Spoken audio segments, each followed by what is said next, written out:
Et Dieu va également commencer à te faire grandir dans différents niveaux spirituels. On va dire que tu dois toujours être bouillant pour Dieu, parce que il y a une chose que le diable attendra toujours, c'est que tu te refroidisses. Dans cette alliance avec Dieu, de toujours rechercher sa présence, rappeler le sacrifice de Jésus à la croix, parce qu'il n'est pas mort pour rien. Pour tout peuple, pour toute personne, de tout âge, de toute nation, de toute tribu. Allumer un feu dans ta vie où tu cherches la présence de Dieu. Les multitudes ne pourront te traverser, mais la présence de Dieu va faire de toi l'homme, la femme le plus heureux de la terre.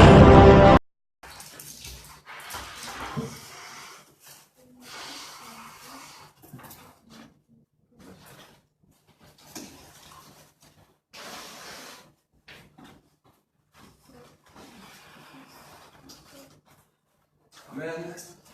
Amen. Est-ce que vous êtes dans la joie dans la présence de Dieu? Amen. Amen. Il n'y a pas de plus beaux endroits que d'être dans la présence de Dieu. Vous savez, on peut nous donner tout ce qu'on peut vouloir dans ce monde. Mais les choses de ce monde ne nous remplissent pas. Les choses de ce monde nous vident. Tu vas faire du sport. Tu vas croire que le sport est bon. Le sport est bon. Je ne dis pas que le sport est mauvais. Moi aussi, j'en fais un petit peu. Mais des fois, nous sommes motivés de faire du sport. Le sport ne te remplit pas, le sport va te vider. Amen. Quand tu as fini le sport, tu es fatigué. Quand tu vas faire quoi que ce soit dans ta vie, tu vas voir que tout te vide. Le travail est une bonne chose, mais quand tu as travaillé après une journée de travail, le travail t'a vidé. Et tout ce que tu fais, hormis la nourriture qui te remplit trop, mais tout ce que tu fais dans la vie va te vider. Mais la Bible nous dit que quand tu viens dans la présence de Dieu, il y a une chose qui ne te videra jamais, mais qui te remplira, qui te remplira, qui te remplira. C'est la présence de Dieu. Amen. Amen. Et la Bible me dira dans le livre de Proverbes que Dieu a mis une part de sa grâce dans chaque être humain. Et c'est à cause de cette grâce que l'être humain est en recherche de savoir ce qui va se passer le jour de l'éternité. Et ce vide-là remplit les hommes et les femmes de toutes les nations de la terre parce qu'ils se posent la question, mais qu'est-ce qui va se passer le jour où je quitte cette terre? Amen. Ouais. Tant qu'il ne sait pas où il va, l'être humain a toujours un grand point d'interrogation. Et c'est pour cela que j'aime beaucoup parler avec les païens, j'aime beaucoup parler même avec les gens qui sont d'autres confessions religieuses que nous. Parce que je leur dis, mais mon ami, avec tout ce que tu fais aujourd'hui, c'est bien. Mais si aujourd'hui tu quittes cette terre, où vas-tu? Amen. Et bien souvent, je vois, avec les personnes à qui je parle, qui sont d'autres confessions religieuses, qu'ils n'ont aucune assurance de là où ils vont aller. Ils font des choses pour essayer d'acquérir quelque chose, mais l'assurance n'est pas là. Mais j'aimerais te dire que la Bible nous dit que nous n'avons rien fait pour hériter le ciel. Nous n'avons rien donné, nous n'avons pas donné notre vie pour hériter le ciel. Quelqu'un l'a donné à notre place. La Bible nous dit que Jésus est venu sur terre. Il a donné sa vie pour que le ciel ne soit pas une épreuve pour l'avoir, mais que le ciel lui soit donné gratuitement comme un cadeau à chaque être humain sur terre. Amen. Amen. Ça, c'est le message de l'évangile. Ça, c'est la révolution. C'est ce qui a révolutionné nos vies. C'est ce qui a révolutionné ma vie. Et c'est ce qui a révolutionné votre vie. Amen. Amen. Amen. Amen. Je n'ai pas encore commencé à prêcher, je vous chauffe un petit peu parce que je vois que vous êtes un peu comme un moteur diesel. Il faut un peu vous chauffer. Amen. Amen. Amen. Donc quand je commence à prêcher, vraiment quand la parole commence à te toucher, quand tu sens que la parole te touche, commence à dire Amen. Et tu sais, il y a avec moi un cortège d'anges qui travaillent. Et ces cortèges d'anges sont là, ils sont prêts à vous communiquer des choses. C'est pour ça, des fois, à des moments, tu sens comme ça, quand la parole commence à te visiter, dis simplement Amen, qu'il en soit fait ainsi dans ma vie. Amen. Amen. Et là, quelque chose de glorieux va commencer à se passer dans le monde spirituel. Il y a des forteresses, des mentalités religieuses que des fois on a gardées, qui vont commencer à tomber.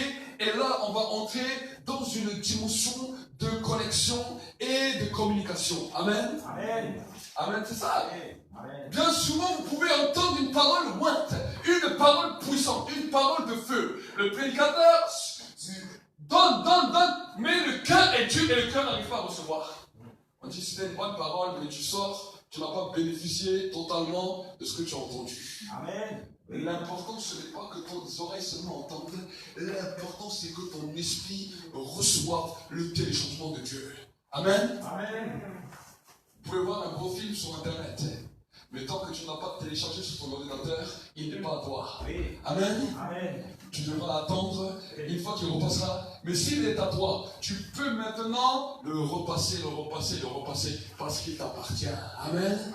La parole de Dieu ne m'appartient pas à moi seulement. Je ne suis simplement qu'un instrument. Mais cette parole doit t'appartenir aujourd'hui. Cette parole doit devenir vivante en toi. Cette parole doit produire un effet qui va faire un boomerang cette semaine dans ta vie. Cette semaine ne doit pas être comme les semaines qui sont passées. Cette semaine ne doit pas être comme les mois qui sont passés. Cette semaine ne doit pas être comme les années d'avant. Cette semaine, il doit y avoir un changement. Amen. Parce que la Bible me dit la chose suivante.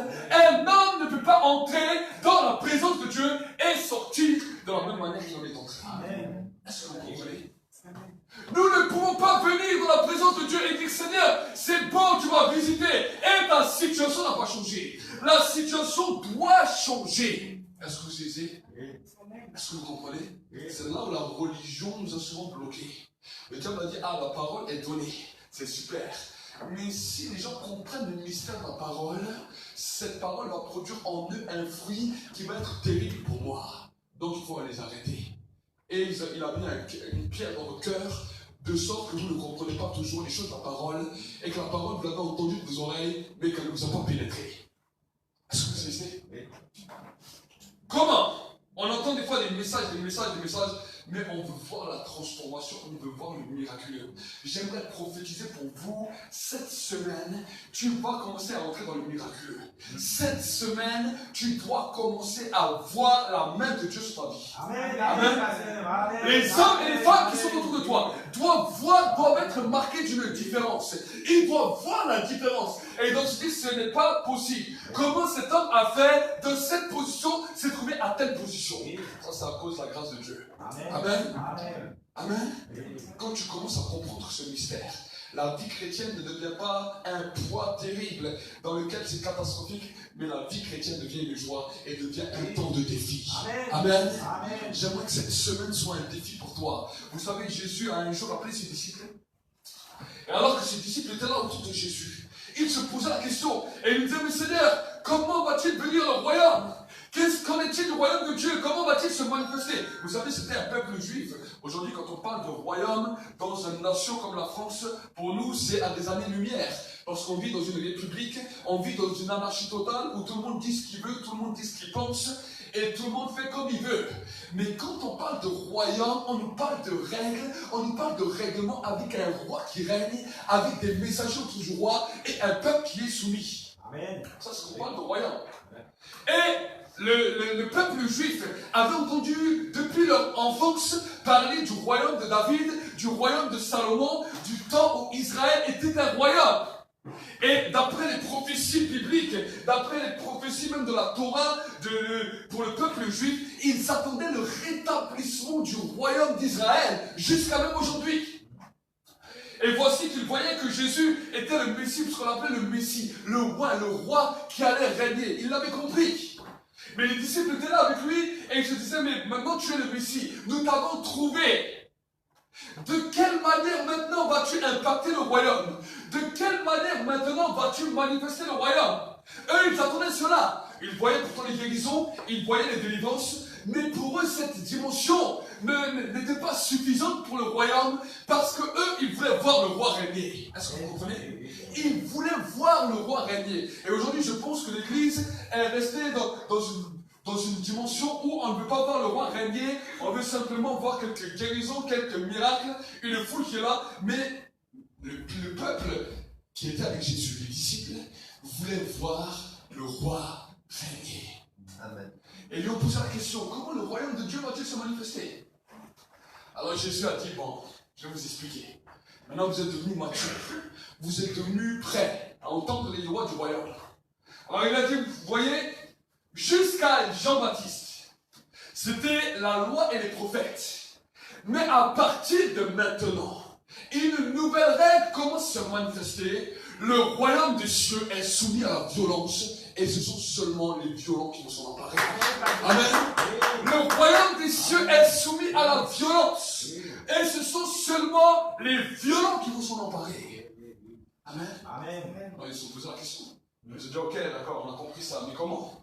Où on peut s'emparer du royaume? Qu'est-ce qu'on peut faire pour s'emparer du royaume? Ou se poser une question? Parce qu'on veut s'en emparer, on est violent, on est déterminé. Alors Jésus a dit, écoutez, le royaume ne viendra pas de telle manière, mais le royaume de Dieu est en vous. À vous maintenant de le manifester. Amen. Amen. Le royaume de Dieu est en vous. Comment il est en nous? À cause de la personne du Saint-Esprit.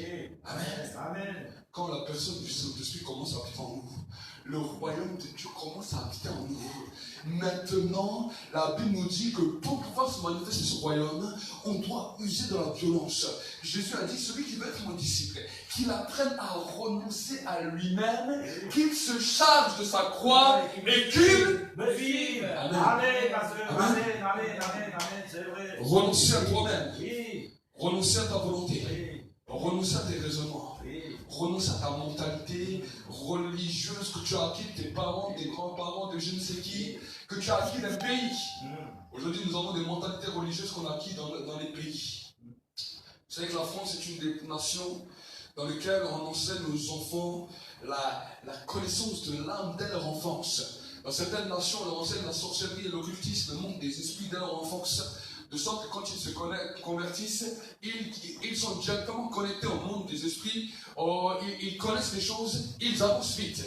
Mais dans notre nation, c'est un peu différent. On enseigne aux enfants dès leur enfance à la raison, toutes les choses qui vont, quand ils vont se convertir, leur poser un problème. Parce qu'on va leur poser on va leur parler de la foi, on va leur parler du monde spirituel, on va leur parler de certaines choses. Tout d'un coup, leur pensée est bloquée à cause des raisonnements de l'école. Est-ce que vous comprenez? Donc, nous qui sommes enfants de Dieu, c'est pas simplement le fait de dire à ton enfant, oui, bon, tout ce qu'on te raconte à l'école, c'est pas vrai. Il faut aussi que nous, des fois, on doit s'abandonner, on doit abandonner des raisonnements que nous-mêmes on a reçus quand on était à l'école. Est-ce que vous comprenez?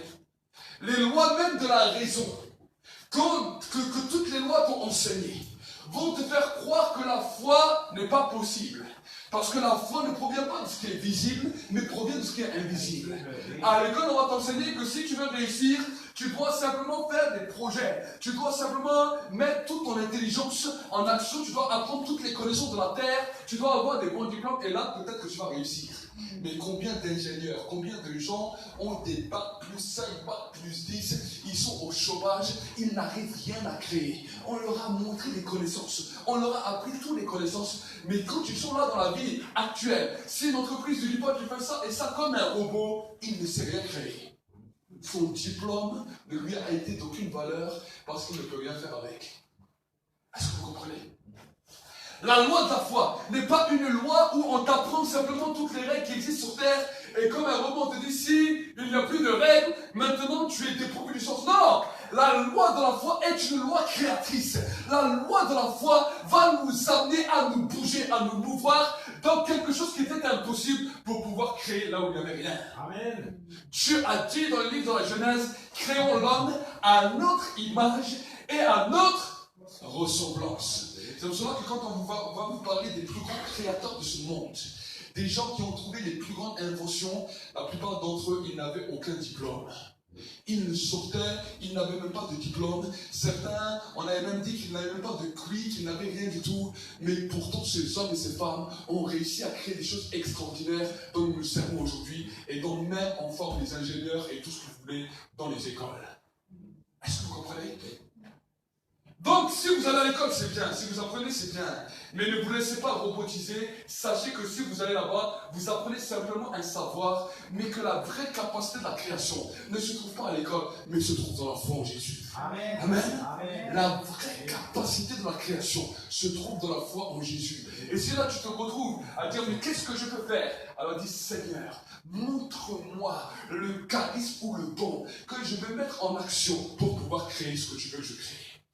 Amen. Amen. Amen. Oui. Le monde a besoin de ça.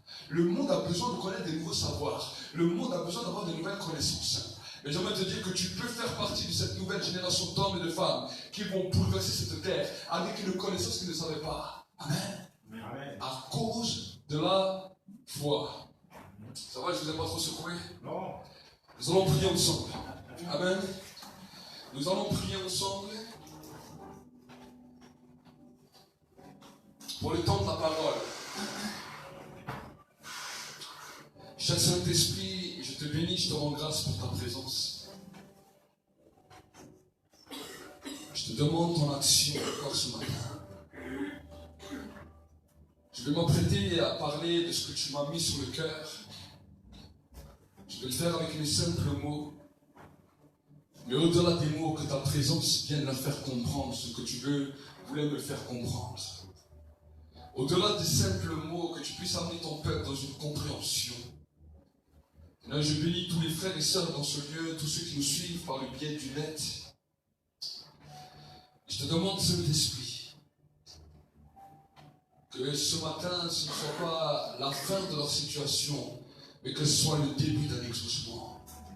Que ce soit le début d'un exaucement. Le début d'une transformation. Le début du miraculeux. Certains, des fois, vont sur le son de la foi sans connaître les cours. Et que ce matin, Seigneur, tu révèles les courants. Tu révèles la dimension dans laquelle ils doivent suivre. Tu as dit, je vais éclairer leur chemin. Ma parole est une lampe à mes pieds et une lumière sur le sentier.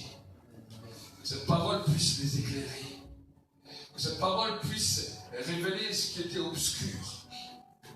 Montrer les dangers et les amener toujours plus près de toi.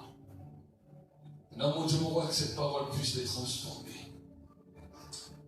Merci pour l'onction qui est là. L'onction qui est là, le feu qui va accompagner cette parole. Le fleuve d'eau vive qui va commencer à jaillir et qui va commencer à abreuver. Et que celui qui est venu avec une faim, avec une soif, qu'il soit rassasié. Qu'il soit rassasié. Qu'il soit transformé. Oh Saint-Esprit, je sens ta présence qui est là. Je sens ta présence. Alléluia. Alléluia.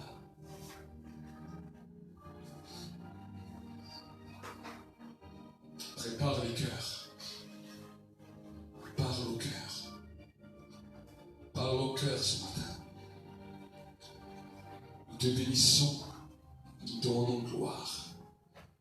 Dans le nom de Jésus. Amen. Amen. Est-ce que vous avez votre épée avec vous? Oui.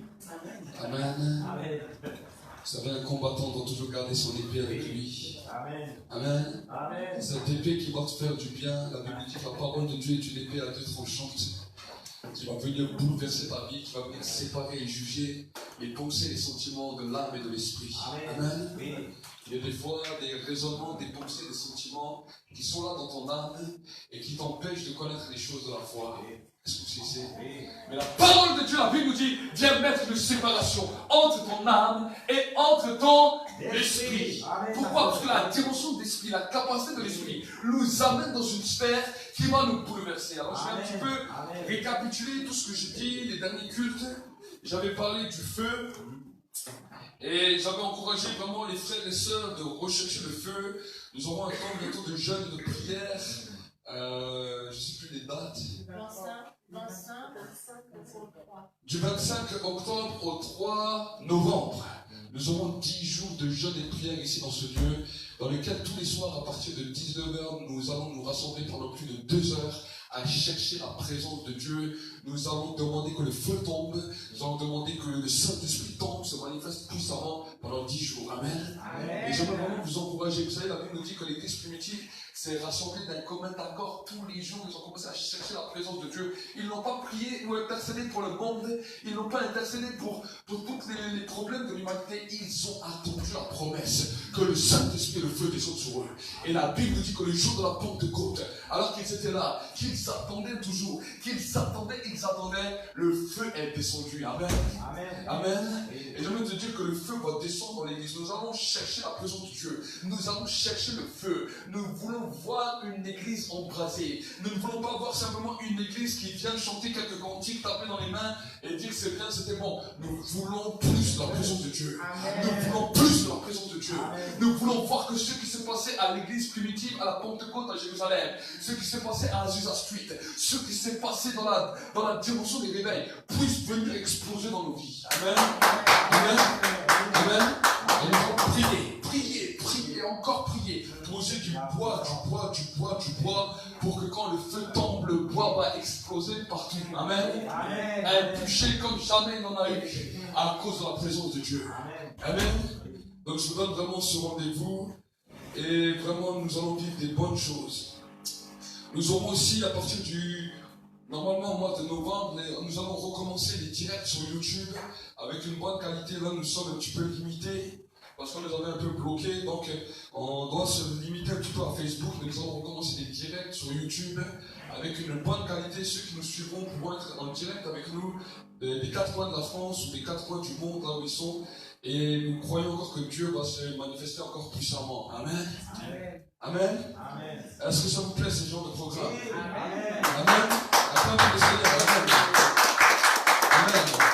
Je sens la chaleur de l'esprit qui va commencer à se libérer. Amen. Amen. Alors aujourd'hui, mon thème, je vais parler d'un thème extraordinaire. Et le thème que je vais parler des différentes onctions extraordinaires qui ont impacté le monde jusqu'à notre ère. Nous pouvons parler de l'onction dans l'Ancien Testament, nous parlons de l'onction dans le Nouveau Testament, on nous parle de l'onction qui s'est manifestée dans les différents temps de réveil, et l'onction a été un mystère pour beaucoup d'hommes et de femmes, parce que quand on nous parle d'onction, on ne sait pas toujours où se positionner, quoi penser, quoi faire, parce que des onctions, certaines onctions, on peut bien les accepter, d'autres onctions peuvent nous sembler étranges, d'autres onctions peuvent nous sembler bizarres. Et aujourd'hui, à l'heure actuelle, quand nous regardons même à travers, ce sont les réseaux sociaux, à travers les médias, nous voyons que différents hommes de Dieu travaillent dans différentes sortes d'onctions. Et le problème qui se passe, c'est que ceux qui ne comprennent pas les différentes dimensions de l'onction commencent à critiquer les onctions. Et il y a un combat dans le royaume de Dieu, parce que le peuple de Dieu n'a pas compris que dans la dimension du royaume, il n'y a pas qu'une onction, mais il y a différentes onctions. Amen. Amen. Il y a différentes onctions qui se manifestent d'une manière extraordinaire. La Bible nous parle dans le livre de l'Apocalypse de 7 esprits de Dieu qui représentent les 7 églises de Dieu à travers le monde. Amen. Quand on nous parle de 7 esprits, on nous parle de 7 caractéristiques différentes dans le domaine de l'onction qui n'agissent pas de la même manière. Amen. Amen. Si Dieu ferait tout de la même manière, alors on serait des robots.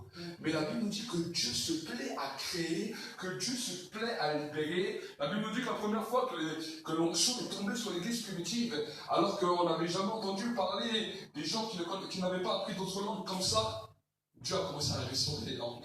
Amen. Pourquoi il a restauré les langues?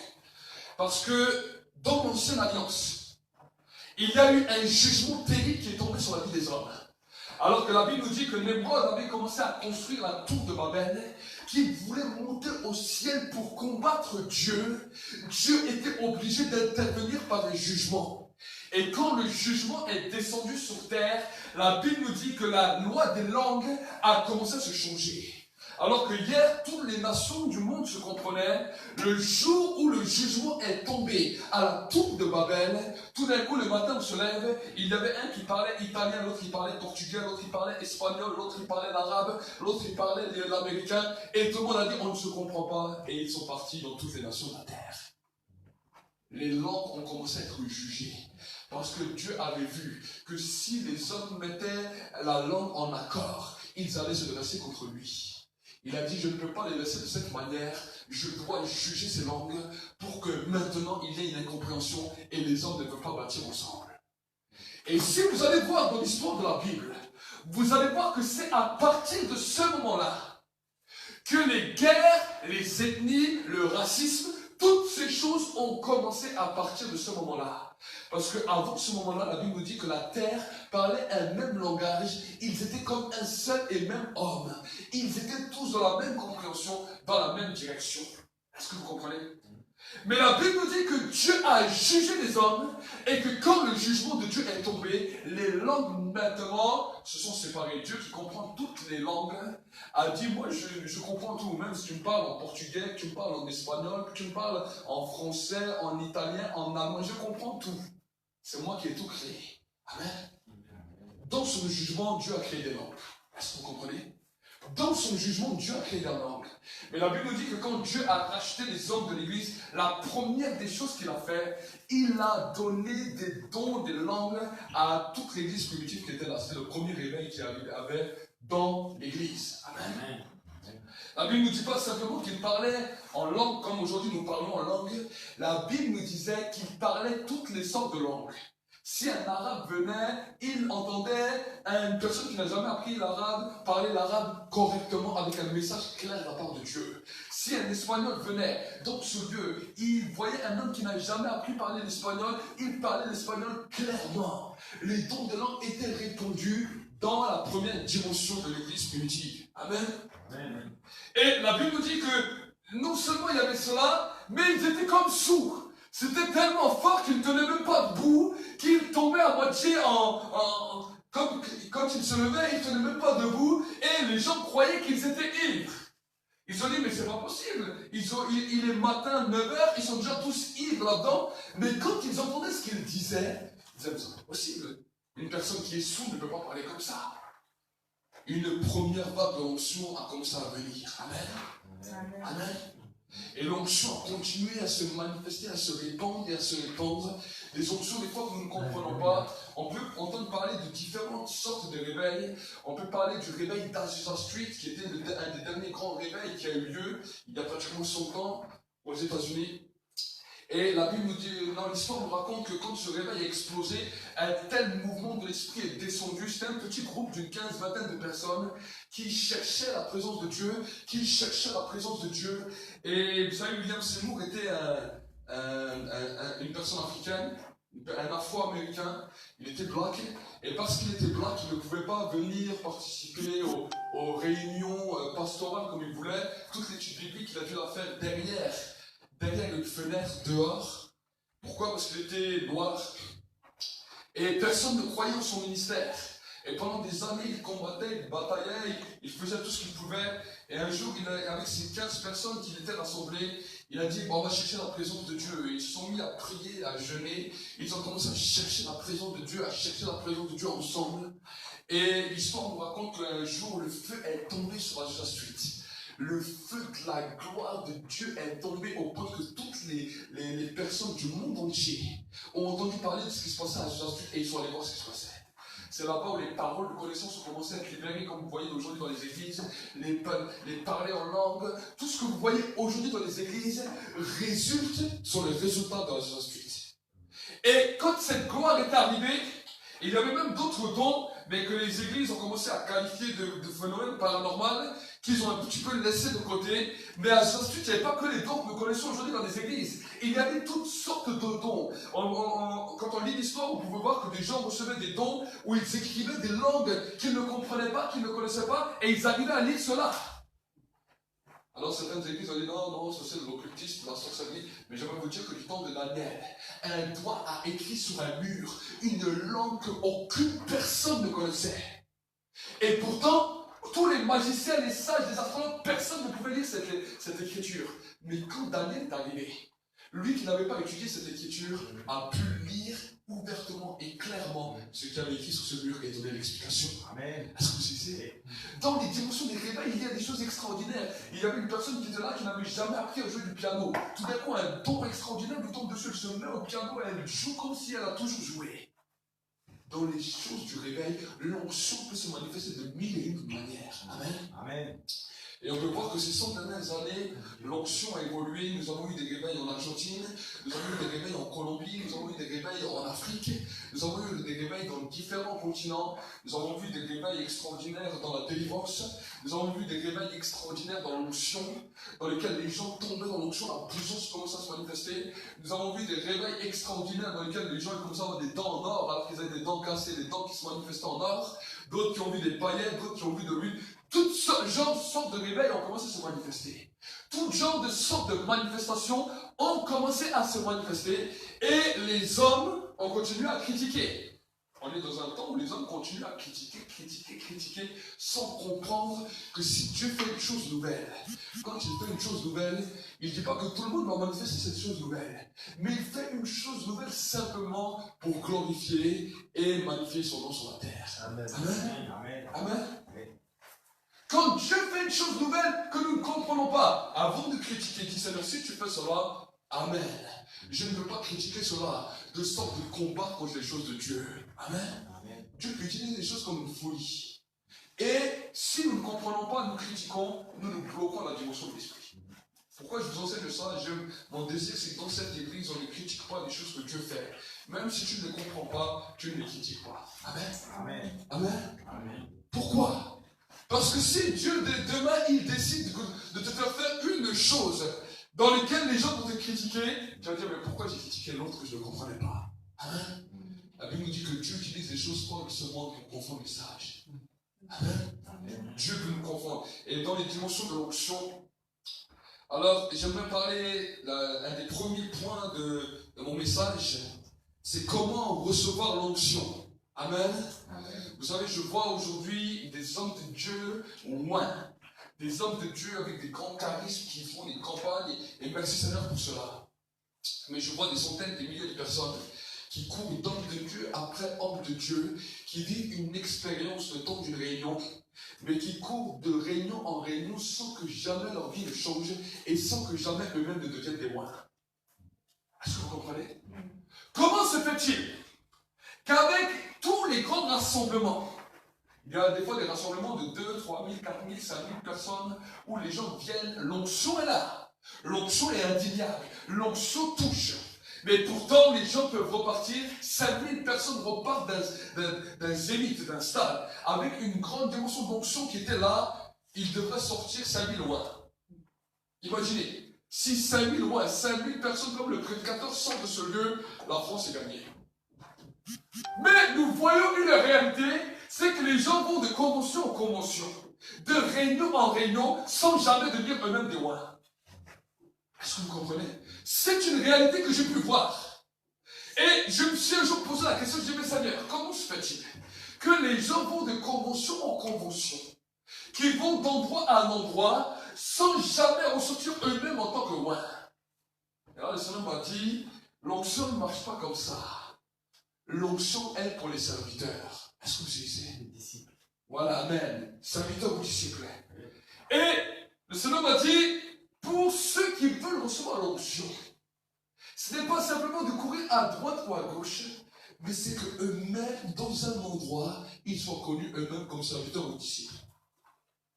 Il m'a dit, et quand cette marque commence à se mettre sur leur vie, ils n'ont même pas besoin d'aller à tous les endroits du monde. C'est moi-même qui vais les oindre. Est-ce que vous comprenez? C'est moi-même qui vais les oindre.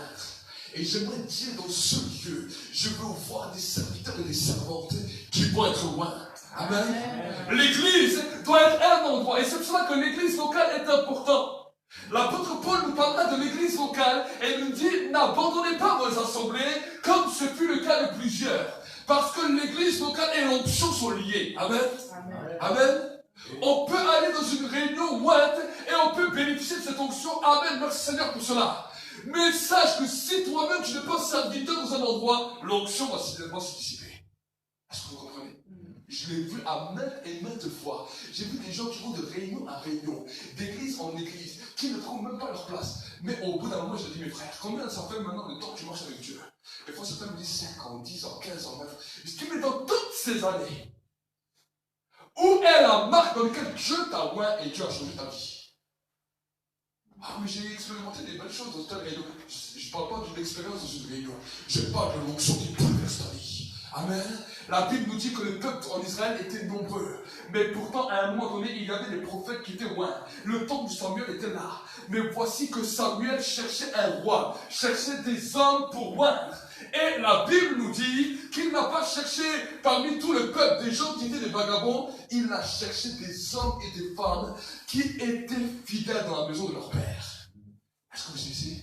La Bible nous dit que Saül était un homme fidèle dans la maison de son père, au point même que quand les années de son père étaient perdues, il a laissé tout ce qu'il avait, tout son planning, il a dit, je vais chercher des années sur mon père. Et la Bible nous dit que Saül a commencé à marcher, à chercher. C'est là que Samuel a rencontré Saül.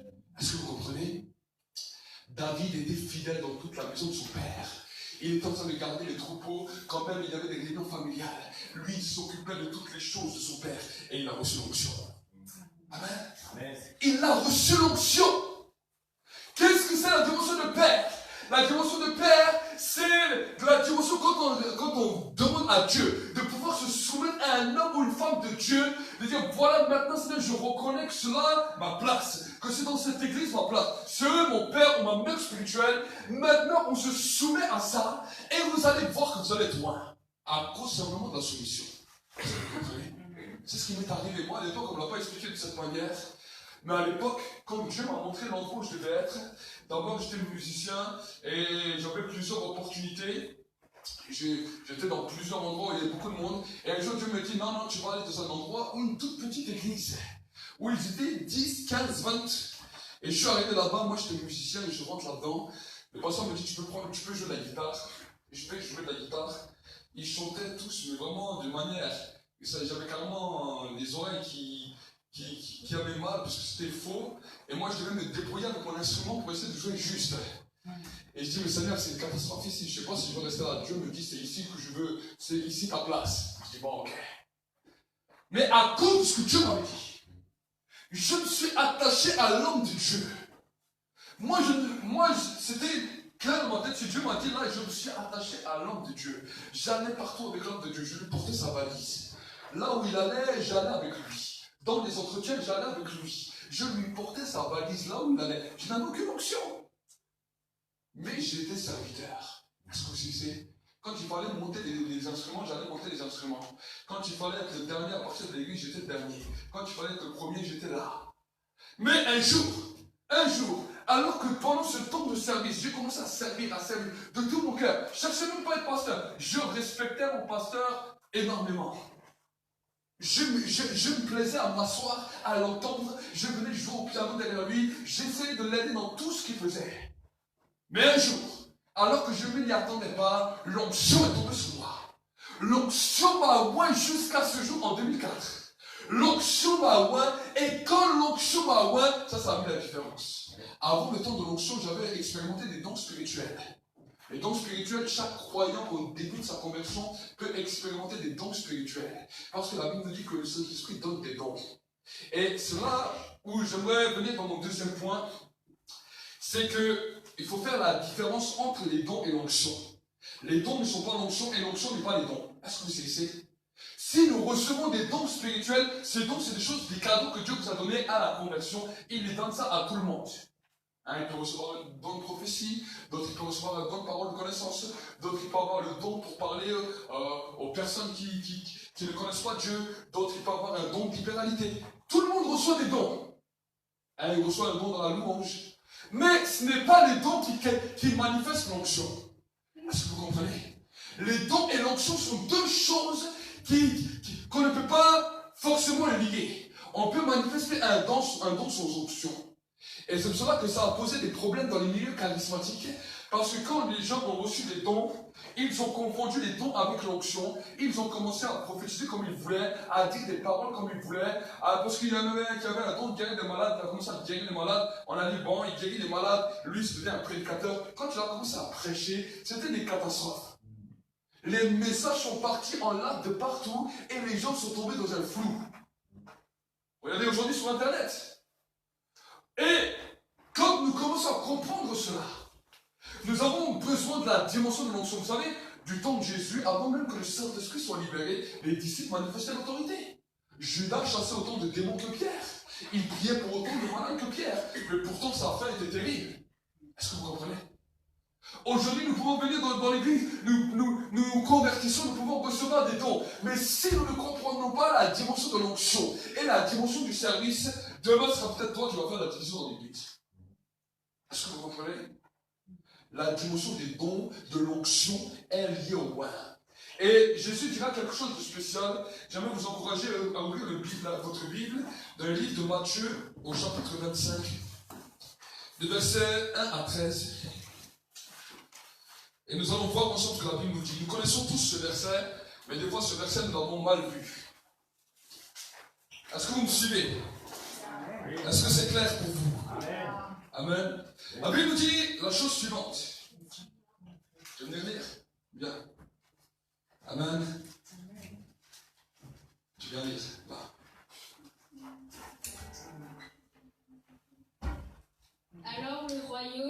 Dieu sera semblable à 10 vierges qui prirent leurs lampes pour aller rencontrer de l'époux.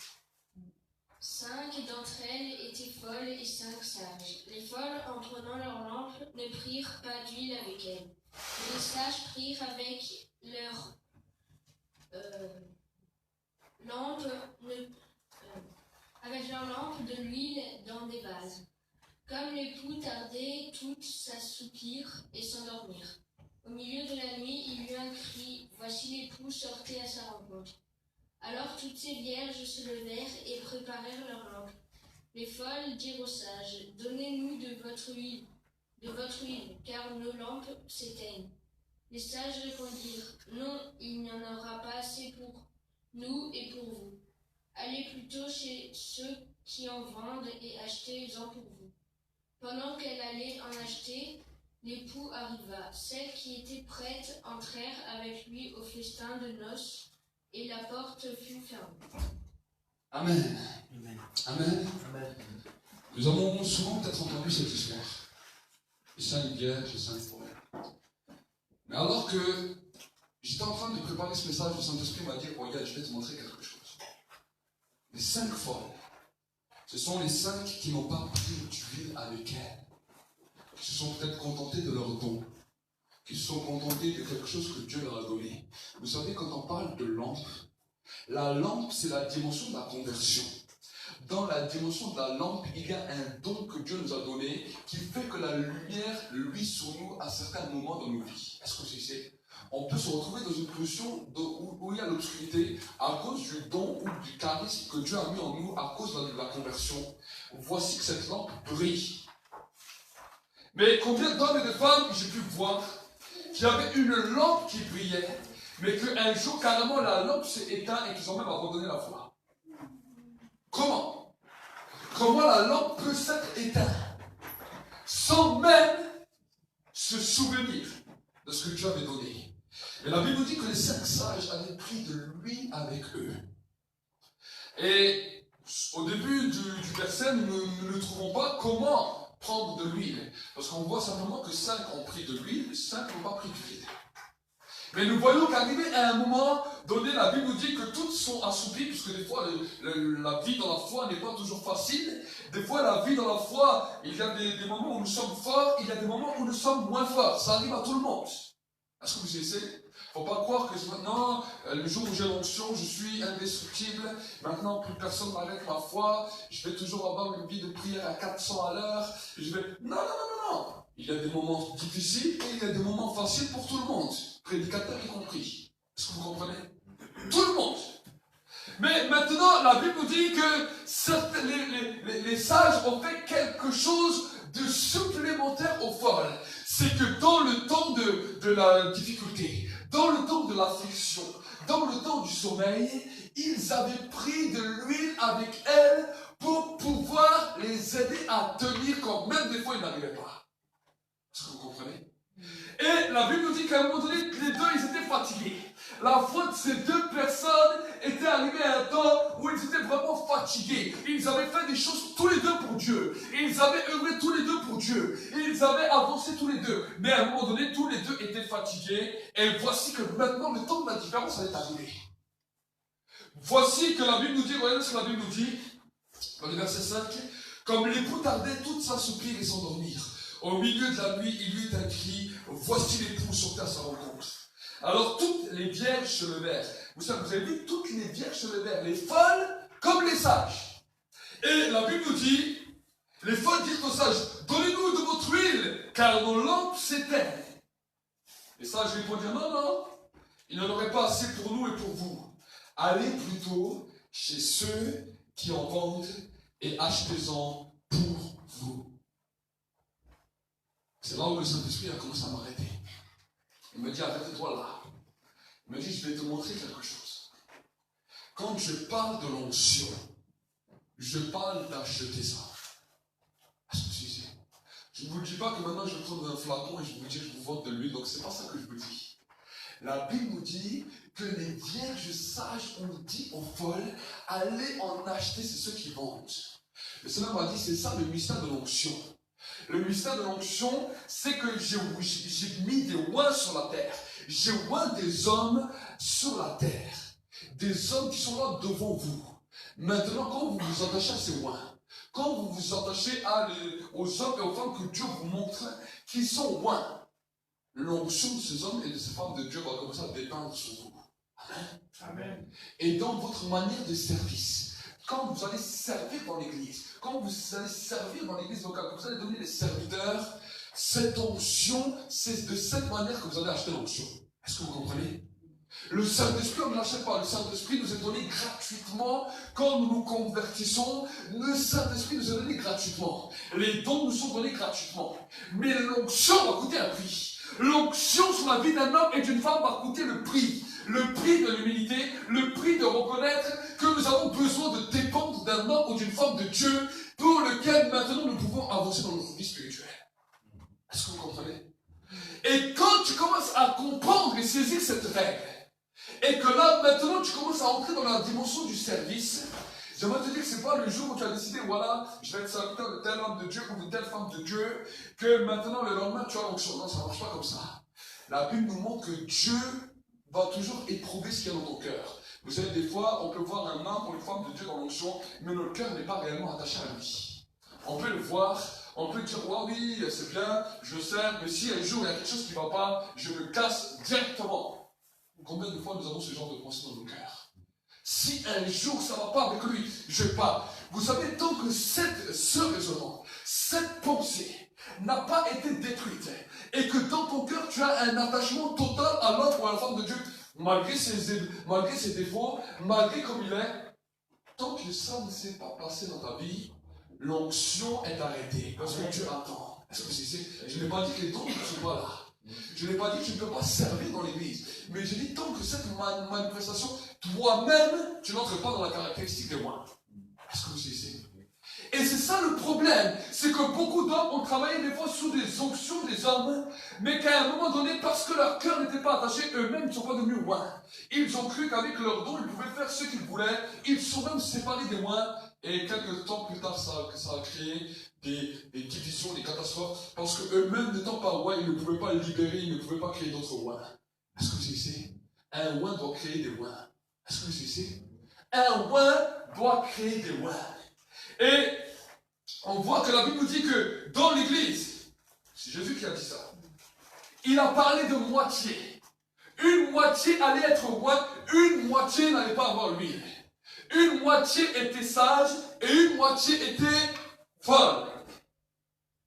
Et si nous commençons à comprendre cela, vous allez commencer à vous attacher au moins, jusqu'au moment même où vous allez devenir un oint. Vous savez, on ne dit pas de nous-mêmes, on devient un oint, c'est les gens qui reconnaissent que vous êtes un oint.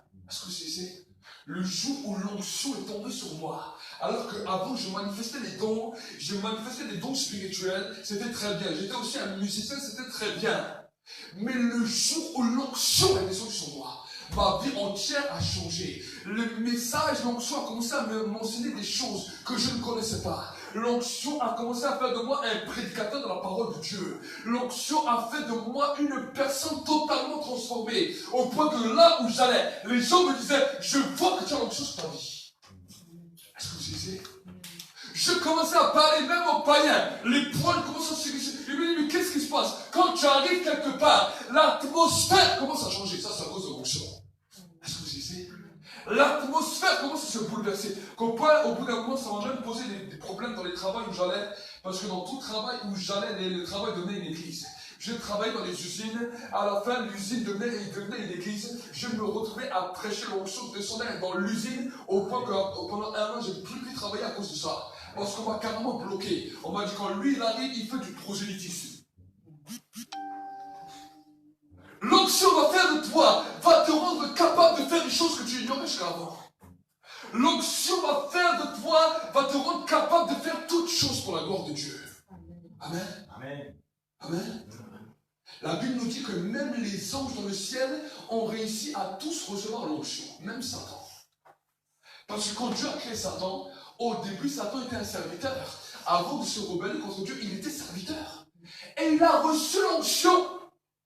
Il a été oint dans le ciel. Mais seulement, Dieu avait deux étapes. Il y avait la première étape qu'on appelait l'onction et la deuxième étape qu'on appelle le feu. C'est pour cela que quand Jean-Baptiste a parlé de Jésus, il a dit, voici quelqu'un qui est plus puissant que moi, dans lequel je ne mérite pas de délier la couronne de ses sandales. Lui vous baptisera du Saint-Esprit et de feu. Et dans le ciel, c'est ce qui s'est passé. Il y avait un temps où tous ont été validés pour l'onction, parce qu'ils étaient tous serviteurs, contrairement aux hommes. Les anges étaient plus serviteurs que les hommes. Est-ce que vous savez? Parce que les hommes, quand on se convertit, déjà s'il faut être serviteur dans tout ce qu'on fait, les hommes aiment bien râler, surtout dans notre nation, surtout dans notre pays. On aime bien râler, on aime bien négocier, on aime bien... Mais non, au ciel, ce n'était pas comme ça. Au ciel, tous les anges étaient serviteurs. Donc tous ont réussi à bénéficier de l'onction. Mais maintenant, dans le service, vous savez, il y a un membre chez vous et chez moi qui est terrible, qui peut nous faire condamner ou qui peut nous faire accepter. C'est notre langue. Amen. L'apôtre Paul nous dira que notre langue, c'est le plus petit de nos membres, mais qui peut ouvrir des grands feux, qui peut faire beaucoup de dégâts, qui peut détruire beaucoup de choses. Donc maintenant, dans la capacité de serviteur, c'est là où le diable va commencer à tenter les serviteurs. Ceux que Dieu a commencé à battre, ceux que Dieu a commencé à mettre à part, parce que quand on parle d'onction, on parle de mise à part, pour un service bien particulier. Voilà pourquoi ceux qui malheureusement n'ont pas d'église locale, dans quel genre de service bien particulier peux-tu travailler dans une église locale si tu n'as pas d'église locale? Est-ce que vous comprenez? Nous pouvons tous évangéliser, nous pouvons tous parler de Jésus autour de nous. Mais c'est dans l'église locale que nous allons être mis à part dans un service spécifique. Maintenant que nous sommes maintenant dans cette dimension, que nous sommes que le cœur est entier, que notre cœur est attaché, la Bible nous dit que Dieu va regarder sur ce qui va sortir de ta bouche. Ce qui a détruit le diable au ciel, c'est pas simplement qu'il voulait l'adoration, c'est qu'il a commencé à mettre un conflit dans le ciel, il a commencé à rapporter à Dieu tout ce que les autres faisaient. Est-ce que vous savez? Il a dit, oui, tu vois, cet ange, il n'est pas super, il a fait ça, tu vois, cet archange-là, celui-là, laisse tomber, tu croyais que tu pouvais avoir confiance en lui, mais regarde comment il fait. Il a commencé à semer la pagaille, au point que quand il fut éjecté du ciel, il dit, il a été précipité, l'accusateur des frères, celui qui était dans le ciel. Et curieusement, c'est ce qu'on peut aujourd'hui retrouver dans l'église. On peut voir des hommes et des femmes qui sont à côté des serviteurs de Dieu. Ici, nous sommes encore une petite église, mais je l'ai vu même dans les grandes églises, quand il y a beaucoup de responsables, quand il y a beaucoup de gens qui reçoivent l'onction, on a l'impression qu'on veut toujours l'exclusivité et que les autres doivent toujours être derrière nous.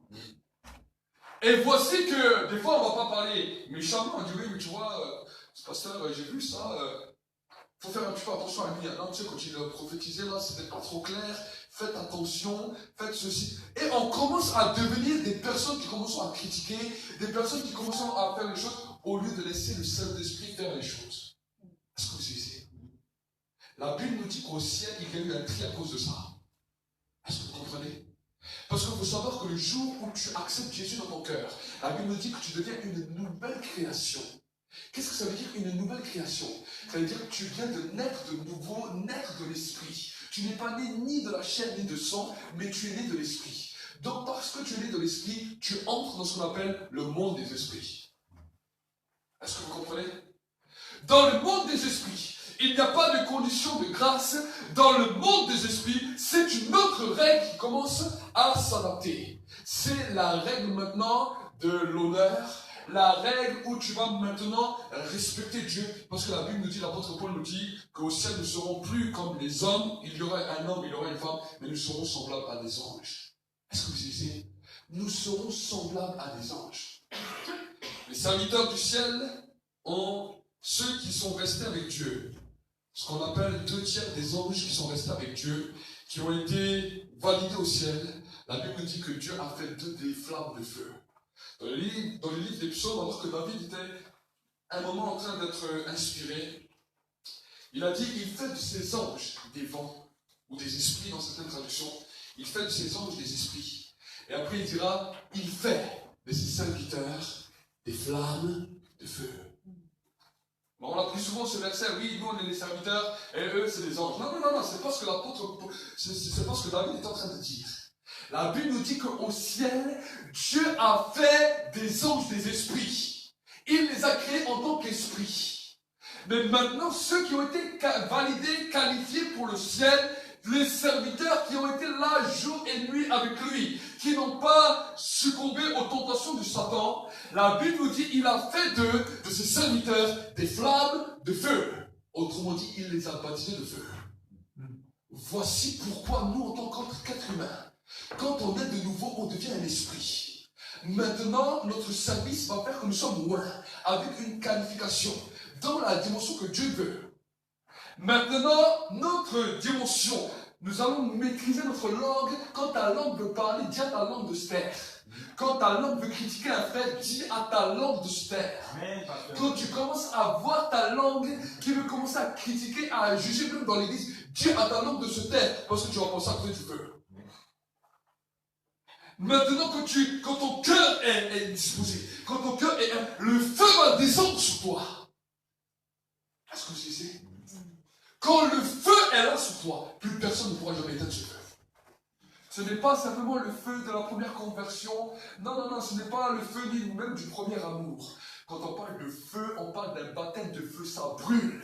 Le feu commence à descendre sur ta vie, ça brûle à l'intérieur de toi. Et quand tu peux être désespéré, découragé, ça, c'est des choses que j'ai expérimentées depuis 2004, le jour où le feu est descendu sur moi. Écoutez-moi bien. Je peux être découragé, je peux être désespéré, je peux être dans la pire des situations, dans lesquelles ma foi, je peux même vouloir lâcher la foi dans mon cœur, dans mon esprit. Mais à peine, maintenant je suis en connexion avec le feu, je peux simplement en prière, où j'écoute un message où il y a le feu, et ce feu simplement me retouche, c'est comme un vent qui vient, fou, tout ce que j'avais a disparu d'un coup, parce que le feu a brûlé tout. Amen. C'est pas simplement un sentiment, ça a brûlé. Ça a brûlé dans ma tête, ça a brûlé dans mes mains, ça a brûlé dans mon corps. Je me relève, tout est fini, et maintenant je repars. Est-ce que vous comprenez? Amen. Chaque croyant doit pouvoir entrer dans cette dimension. Pas simplement un prédicateur. Chaque croyant. Et le diable essaie d'endormir les croyants en leur faisant croire toutes sortes de choses parce qu'ils n'ont pas compris les dimensions de l'esprit. Nous sommes des hommes et des femmes de l'esprit. Nous ne sommes pas des hommes et des femmes d'intelligence. Un problème spirituel ne peut pas se régler avec la pensée humaine. Est-ce que vous comprenez? Combien de fois nous avons des blocages dans notre vie spirituelle et on essaie de le régler avec la mentalité humaine, à essayer de nous calmer. Ça, ce sont des calmants. Tu as une rage dedans, tu prends un petit Doliprane. Mais ce n'est pas le dentiste. Est-ce que vous comprenez? Le feu, c'est le dentiste. Le feu vient, l'onction vient. Et vous savez, quand le feu et l'onction sont ensemble, ça fait une explosion. Mettez de l'huile sur un feu, vous allez voir ce que ça fait. Mettez de l'huile sur un feu, vous allez voir ce que ça fait. Mais de l'huile sans feu. L'huile sans feu, ça ne fait pas grand-chose. Et je l'avais dit, des fois on se pose beaucoup de questions. Vous savez, on peut lire l'Ancien Testament, on se pose beaucoup de questions. J'ai dit, 2 seuls hommes dans l'Ancien Testament ont compris cette dimension et ont été baptisés de feu, et leur vie a été différente. Un d'entre eux a été Moïse, et le deuxième, ça a été Élie. C'est pour cela que le jour de la transfiguration, quand Jésus est allé sur le mont pour avoir le mont de la transfiguration, ces 2 seuls hommes ont apparu avec lui sur la montagne, Moïse et Élie. Parce que c'était les 2 qui étaient baptisés de feu et ils n'ont pas pu quitter cette terre de la même manière que tous les autres avant eux. Les autres ont vu le feu descendre sur les autels. Les autres ont vu la manifestation du feu, mais n'ont pas été impactés par le feu. Moïse a tellement été impacté par le feu que son visage même est devenu semblable à la lumière du soleil. Élie a tellement été impacté par le feu qu'il pouvait faire tomber le feu sur l'autel. Il a dit, vous allez voir le feu descendre devant tout le monde. Et c'est pour cela que la Bible nous dit qu'à la fin des temps, l'esprit de l'Élie reviendra sur terre pour ramener le cœur des enfants vers les parents. Amen. Est-ce que vous comprenez? Ce qu'on appelle la restauration. Une restauration qui ramène le peuple de Dieu dans une réelle compréhension des choses. Est-ce que vous comprenez? Et malheureusement, nous avons pu voir des hommes dans la Bible qui étaient très loin, qui avaient une grande onction. Mais l'onction sans feu a des fois permis que non seulement ils faisaient des erreurs, mais que non seulement à travers leurs erreurs, des fois certains sont morts même de maladie. On peut voir Élisée qui était un homme qui était à côté d'un homme de feu, qui a reçu même la double portion de l'onction. Élisée a reçu la double portion de l'onction d'Élie. Il avait l'huile, mais lui, il n'a jamais fait tomber le feu du ciel. Il n'a jamais été là jusqu'à ce que le feu du ciel. Et malheureusement, la double onction qu'il avait sur lui, sans feu, l'a rendu malade. À la fin de sa vie, il est mort malade. Est-ce que vous lisez la Bible, vous allez voir que Élisée, à la fin de sa vie, avec la double portion de l'onction, était malade. Son onction était tellement forte qu'elle avait même impacté ses os, qu'au point même que quand il était mort dans le tombeau, on jette un mort sur lui, l'onction qui était sur lui. L'onction de sa vie sur lui a ressuscité le mort, mais l'onction à lui l'a rendu malade parce qu'il n'a jamais allumé le feu dans sa vie. Est-ce que vous comprenez? C'est terrible. C'est terrible, parce qu'il avait une plus grande onction qu'Élie, mais il n'a jamais eu le feu. C'est quelque chose qui doit nous alarmer. Voilà pourquoi Élie n'est pas mort malade, mais Élisée est mort malade. Et souvent, on peut se poser la question, mais comment avec la double onction? Et on peut voir des hommes, écoutez, on peut voir des hommes aujourd'hui, des hommes de Dieu avec une grande onction. Aujourd'hui, l'onction, beaucoup d'hommes ont été touchés par l'onction. Il suffit qu'ils ont été des bons serviteurs à l'église. Ils ont reçu l'onction. Mais le feu, on n'en parle plus. Pas beaucoup ne parlent de feu. Et ils peuvent avoir des grandes onctions. On peut se dire, mais comment un homme avec une telle onction peut tomber malade? On peut se poser des questions. Le feu va marquer la différence. Amen. Amen. Amen. Mais le feu se demande. Le feu se demande. Moi, je m'en souviens au début, je commençais à demander à Dieu les choses. Et un jour, c'était bêtement comme ça que ça s'est fait. Je priais tous les jours pour l'onction. Je priais tous les jours, je veux les dons spirituels. Vous savez, les jeunes convertis, on est friands quand on voit les autres et tout. Et là, je commence à demander. Et un jour, un frère, avec qui je parlais avec lui, j'étais content. Je lui dis, écoute, chaque jour, je prie comme ça. Et il me dit, c'est bien, mais est-ce que tu demandes le feu? C'est quoi ça le feu? Et il me demande le feu. Lui-même n'arrivait pas à me l'expliquer. Et je dis ok. Tous les jours, je commence à demander le feu. J'ai commencé à demander le feu. Je dis Seigneur, je veux le feu. Seigneur, je veux le feu. Alors je ne sais pas ce que c'était. Je dis mais Seigneur, je veux le feu. Et un jour, je commence à être désespéré. J'ai prié, j'ai jeûné. Je dis Seigneur, donne-moi le feu ou tue-moi. Je dis ça sert à rien que je reste sur la terre sans feu. Je dis t'as qu'à me tuer si tu ne donnes pas le feu. Et tous les jours, je priais comme ça à Dieu. Alors si quelqu'un m'écoutait, il disait mais il est complètement barjot. Mais je disais à Dieu, Seigneur, donne-moi le feu ou tue-moi. Mais le jour où le feu est tombé sur moi, j'étais choqué. Je me souviendrai toujours. Mon pasteur venait de faire des baptêmes. Et quand il a fait des baptêmes, j'ai dit, pasteur, bon, je suis déjà rempli du Saint-Esprit, mais j'aimerais qu'à la fin, là, quand vous priez pour les autres, vous priez pour moi, je vais être encore de nouveau un peu renouvelé. Je ne sais pas ce qu'elle allait m'attendre. Je n'avais même pas programmé, même pas. Dieu m'a dit, t'inquiète, ce jour-là, bam, le feu va tomber sur toi. Non, c'était tous les jours, j'allais à l'église, j'étais là, je savais, je faisais tout. Mais ce jour-là, j'étais là. Et il a prié pour tout le monde, il n'avait pas prié pour moi. J'étais dégoûté. J'ai dit, je me suis tellement réjoui qu'il prie pour moi. Rien. Voici que maintenant, le service était terminé. Et ils avaient des beignets, des trucs à manger pour les baptiser. Ils avaient déjà commencé à manger. Et moi, je voulais partir. J'ai dit, moi, je pars. Vas-y, c'est bon, il n'a pas prié pour moi, laisse tomber. Et là, cet esprit me dit, mais tu as attendu tout ça pour repartir comme ça. Il me dit, bah, vas-y. Vous savez, le pasteur, il était, souvent les hommes de Dieu, ils sont avec plein de gens autour d'eux. Pour aller les voir, c'est laisse tomber. Et moi, j'attends que tout le monde passe. Alors, je suis poli, je laisse passer les gens et j'attends. Et quand vous êtes devant le pasteur, il dit, bah, attendez, je parle encore avec lui. Tu attends. Et là, je dis, bon, pasteur, vous avez dit que vous priez pour moi, vous m'avez oublié. Je dis, ah oui, c'est vrai, je t'ai oublié, viens. Et lui, moi, je lui demande qu'il prie pour moi pour être rempli du Saint-Esprit. Lui, il pose juste la main sur la tête et il me dit, allez, je te délivre l'islam. Avant, j'étais musulman. Donc pour lui, c'était naturel de dire une parole comme ça. Il a prié pour moi, il a posé juste sa main sur ma tête. Je suis tombé par terre, je me suis relevé, j'ai rien senti de spécial, je suis tombé par terre, je me suis relevé. J'ai rien senti de spécial. Mais 5 minutes après, un groupe de louanges, j'étais là, ils ont commencé à louer, comme d'habitude. Et vous savez, moi, pour ce jour-là, j'étais dans une église très calme. Je gardais un petit peu les pratiques, comme j'avais un petit peu appris à la mosquée, ouais, bon, dans l'église, on ne tape pas des mains, on ne saute pas, on ne crie pas, même si quand je voyais cela, des fois ça m'énervait. Pourquoi ils font tellement de choses comme ça dans l'église?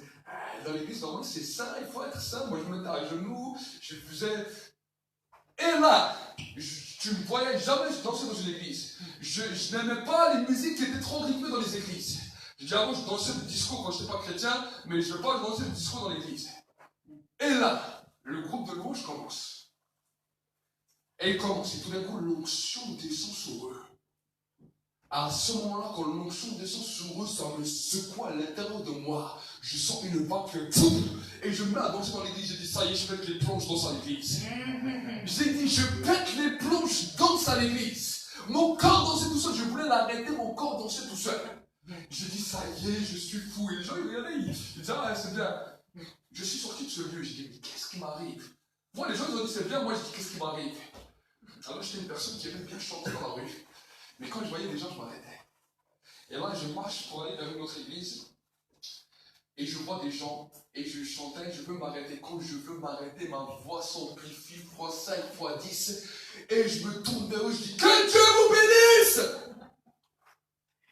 Je dis, ça y est! Là, j'ai pété totalement les plombs. Je dis, j'ai pété totalement les plombs. Je veux retenir ma bouche, ça crie plus fort que moi. Je continue à marcher. Je sais pas ce qui s'est en train de se passer. Je marche, je vais dans une autre église, il y avait un concert de gospel, 70 jeunes qui étaient assis, bien coordonnés. Le concert de gospel, magnifique. Personne n'était debout, personne chantait, personne tapait des mains. Et ils étaient tous assis, ah, c'était magnifique. Moi, je suis allé tout derrière, je dis, bon, je ne vais pas trop me faire remarquer. Je m'assieds derrière, je suis comme tout le monde, c'est beau, c'est joli, on est tous des jeunes. Mais écoutez, quand l'onction est descendue, l'onction est descendue sur ce groupe. Moi, j'étais tout derrière. L'onction m'a secoué. Je me suis retrouvé d'un coup debout en train de taper des mains, en train de danser. En même pas 5 minutes, ça a fait comme une vague qui a amené tous ces jeunes à danser et à taper des mains. Au point qu'à la fin, l'organisateur est venu chez moi. Il m'a dit, merci, vous avez mis l'ambiance. Je lui ai dit, quelle ambiance? Je ne sais pas ce qui se passe. Cette onction m'a fait secouer au point que quand une personne prêchait, que le feu me touchait, je pouvais me lever, je pouvais avoir 2000 personnes autour de moi, je disais, prêche, pasteur, c'est la vérité. Le feu me bouleversait partout où j'allais. Ça a commencé à me poser plein de problèmes partout.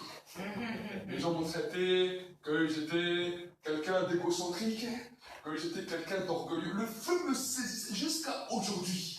C'est ce feu-là même qui me conduit jusqu'à aujourd'hui. Est-ce que vous saisissez? Depuis 2004, ça ne s'est jamais arrêté. Jamais. J'ai pu voir les conflits, j'ai pu voir des divisions dans l'église, j'ai pu voir toutes sortes de choses.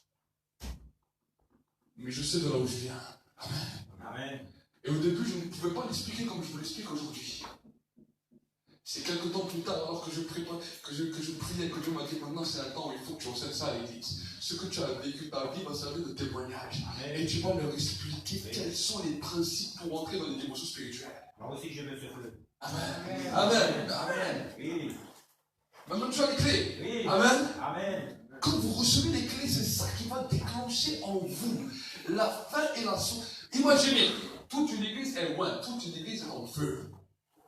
C'est ça la vraie dimension du réveil. C'est pas simplement voir 500 personnes, le prédicateur est en feu et tous les 500, ils sont là, ils disent Amen, Alléluia, et ils repartent tous. Non. Si toute une église est en feu, tous les quartiers pourront être embrasés, toutes les sociétés pourront être embrasées, toutes les rues pourront être embrasées. Nous allons mettre le feu là où nous allons aller. Nous allons donner des détonateurs là où nous allons aller.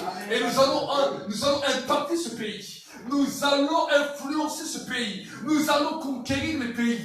Jésus a dit, voici, restez à Jérusalem, jusqu'à ce que vous receviez une puissance, celle que le Saint-Esprit a pour vous. Amen.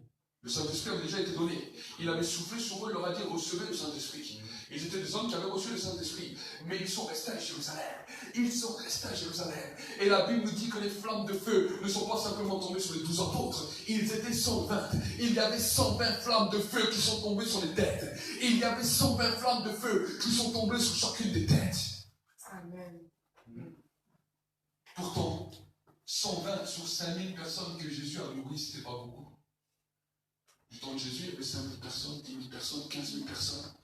20 000 personnes qui venaient participer. Le réveil n'était pas là. L'église n'avait pas commencé. Pourtant, on peut dire, oui, mais Jésus rassemblait des grandes foules. C'était ça l'église. Non, non, non. L'église, c'était 120 personnes. De ces 5, de ces 10 000, de ces 15 000, c'est 20 000 personnes qui étaient avec Jésus. Est-ce que vous savez? Pourquoi? Parce que c'est 5 000, c'est 10 000, c'est 15 000, ils sont repartis. Ils voulaient même le mettre roi. Écoutez, ils voulaient le mettre roi. Mais aucun d'eux n'est parti avec l'onction. Aucun d'eux n'est parti avec la puissance. Aucun d'eux n'a bouleversé son monde. Ils sont retournés chez eux comme si rien n'était. Ils venaient de participer à une réunion, la plus grande croisade de miracles de réveil qui était là. Il y avait une onction au point que tous les possédés étaient libérés, que tous les malades étaient guéris. Ils étaient là, ils étaient assis, ils ont vu. Ils sont rentrés chez eux, aucun d'eux n'était roi. C'est triste. Aujourd'hui, nous faisons les mêmes choses. Nous pouvons rassembler des stades, nous pouvons rassembler des foules. Un prédicateur, ouais, bien, des choses extraordinaires se passent. Les gens retournent, il n'y a pas de moi qui sortent. Se poser une question. Est-ce que l'Église veut continuer de cette manière simplement? Dieu a fait une bonne... Alors c'est normal. On va dire, non, mais cet homme de Dieu, il est plus spécial que nous. Écoutez-moi bien. Alors ceux qui ne sont pas d'accord, alors ils vont commencer à les combattre, ils vont commencer à les attaquer. Mais les gens ne se connectent plus. Ils ne se connectent ni à une église locale, ni à un moin. Ils sont déconnectés de tout. Et on commence à critiquer tout. Et on commence à venir aux réunions pour regarder à droite et à gauche. On va voir, non, on va calculer si cet homme de Dieu il est vraiment bien ou pas. Est-ce que vous comprenez? Mais imaginez si on change de mentalité. Si l'esprit de serviteur vient sur nous. Qu'on commence à devenir des réels serviteurs. Que l'onction commence à nous moindre. Il nous qualifie, il nous met à part. Et qu'on soit maintenant dans la même dimension de l'unité, en reconnaissant les ministères qui sont au milieu de nous, en reconnaissant les hommes que Dieu a appelés, en s'attachant à eux, sachant qu'ils ne sont pas plus parfaits que nous, mais que s'ils sont dans cette position, c'est parce que Dieu les a appelés. Amen. Moi, je vais entrer dans ma position, toi, tu vas entrer dans ta position. Ensemble maintenant, le feu va descendre sur nous. Et quand le feu descend sur nous, là où tu seras, même la personne la plus sainte de l'Église peut devenir un des plus grands conquérants de ce monde. Amen. La Bible nous dit comment un diacre, comme Philippe, comme Étienne, un simple diacre, il n'était pas un apôtre, il n'était pas un prophète, il n'était pas une des têtes de l'Église. Un simple diacre peut aller en Samarie et là une grande croisade se fait, des centaines de milliers de conversions. Amen. À cause du feu. Amen. Est-ce que vous savez? À cause du feu. Et je crains des fois que l'Église oublie cela. Oui. L'onction et le feu sont des choses indéniables. Nous avons besoin de l'onction. Tu as besoin de l'onction. Il est nécessaire que tu aies l'onction. Il est besoin que tu aies l'onction dans ta vie. Il est besoin que tu aies le feu. La connaissance ne te sauvera pas. La connaissance ne changera pas ta situation. Est-ce que vous savez? La Bible nous dit que l'onction, quand elle vient sur nous, elle commence à nous enseigner les choses. L'onction commence à nous transmettre les choses. L'onction commence à nous donner des capacités hors normes. L'onction fait de nous des êtres extraordinaires. Amen. Amen. L'onction va oindre ta tête, va oindre tes cheveux. L'onction va bouleverser ta vie. Et quand le feu vient, donc je vais expliquer, c'est pour cela que quand le feu vient, c'est pour cela que même quand vous recevez des paroles de connaissance, certains sont malades des fois, ils viennent dans l'église, ils reçoivent une parole de connaissance, voilà, telle personne souffrait là, tout d'un coup tu sens une chaleur qui vient se poser à l'endroit où tu avais mal, à l'endroit où tu avais un problème, à l'endroit où tu es malade. Quand la parole est finie, maintenant que la chaleur s'est enlevée, tu sais que tu es guéri, tu vas faire des examens et tu vois que la guérison est là. Ça, c'est un petit feu. Ça, c'est simplement une parole de feu qui était là pour ton problème de maladie. Mais imagine si tout ton corps est en feu comme ça. Imagine si tout ton être est en feu comme ça. Si ça a guéri une petite maladie qui était là. Imagine combien de malades peuvent être guéris dehors. Amen. Imagine combien ça peut bouleverser toute la situation, toute ta capacité. Quand je suis malade, je suis un observateur. Ça m'arrive aussi. Je ne vous dis pas que parce que vous avez l'onction, vous avez le feu, vous n'êtes jamais malade. J'étais même déjà à l'hôpital. Mais j'aimerais vous dire une chose. Chaque fois que je suis dans cette position, je m'attends à une chose. Que le feu auquel j'ai été baptisé commence à s'allumer dans ma vie. Comment il s'allume? Vous savez, la Bible nous dit que le Saint-Esprit vient, il est comme le vent. Quand il vient, il souffle. La Bible nous dit, je n'éteindrai pas le lumignon qui fume. Quand tu étais baptisé du feu, même si tu sens que tout est éteint, il y a toujours une petite braise qui est là. Comme un barbecue. Vous savez, quand vous allumez le barbecue, quand vous avez fini de chauffer bien la viande, il y a toujours des braises qui est là. Mais si tu veux que ces braises reprennent, tu mets un petit peu de bois dessus, tu viens avec un souffleur et tout d'un coup, une flamme explose. La même chose se passe dans l'esprit. Quand je me trouve dans cette situation, c'est comme si le feu est en train de s'éteindre. Je suis dans cette position où je suis malade. J'attends. Mais quand le souffle, le vent de l'esprit vient sur moi, la présence de cet esprit vient. Je sens comme ce souffle vient. Et parce que j'ai mis un petit peu de bois dessus par la prière, où je dis, Seigneur, je m'attends à toi. Je ne vais pas me plaindre. Vous savez, si vous vous plaignez, vous dites, Seigneur, pourquoi je vis ça? Mais pourquoi encore? C'est pas du bois que tu mets de la terre. Oui, amen, ma soeur, amen. Si tu mets de la terre sur ton feu s'éteint. Amen, oui. Ne dis pas, Seigneur, pourquoi je vis ça? Non! Change de mentalité. Dis, Seigneur, je sais que maintenant il y a le souffle qui va venir. Le souffle va venir. Alors je vais mettre un peu de bois. Je vais préparer pour que ce feu embrase. Si le mal était dans la tête, il faut que le feu grandisse jusqu'à la tête. Donc il faut que je mette 5, 6 bûches. Est-ce que vous comprenez? Vous posez les bûches. Les bûches. Ta première prière de foi, c'est Seigneur, je crois que tu es mort. Tu poses une bûche. Seigneur, je crois que tu me guéris. Même si la maladie est en train de me détruire, je pose une deuxième bûche et une troisième bûche. Jusqu'à ce que ça arrive à ta tête. Amen. Je dis maintenant, Seigneur, j'ai fait toutes les prières que je pouvais. Je n'ai plus de force. Je crois en toi. Viens, dis un seul mot et tout changera dans ma vie. Le vent de l'esprit vient. La petite presse qui est là commence à s'embraser. Et tout d'un coup, tu sens un feu qui monte. Et tout d'un coup, la maladie est détruite au nom de Jésus. Amen.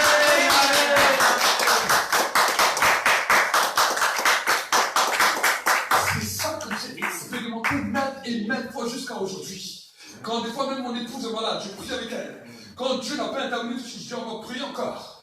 J'ai dit maintenant attends que le feu vienne. Et quand le feu vient, elle me dit maintenant je sens que j'ai été visité. Mes enfants pareil, je leur ai expliqué ça. Quand le feu vient, tu peux être sûr que demain ils sont guéris. Amen, ma soeur, oui, c'est vrai. Amen. Vous voulez grandir, donc nous prêchons pour que vous grandissiez. Amen. Amen. Pourquoi nous ne critiquons pas les onctions et pourquoi nous ne critiquons pas les moines de Dieu? La Bible nous dit, ne touchez pas à mes moines, ne leur faites pas de mal, ne les critiquez pas. Pourquoi? Parce que chaque fois que tu critiques un moine, quelque chose se passe. Vous savez, le jour de notre conversion, des anges sont venus autour de nous. Il y a eu une délégation d'anges qui sont venus autour de nous. Quand nous commençons à grandir dans l'onction, et quand nous commençons à être loin, une autre délégation d'anges vient. Amen. Merci mon fils. Excusez-moi 2 minutes.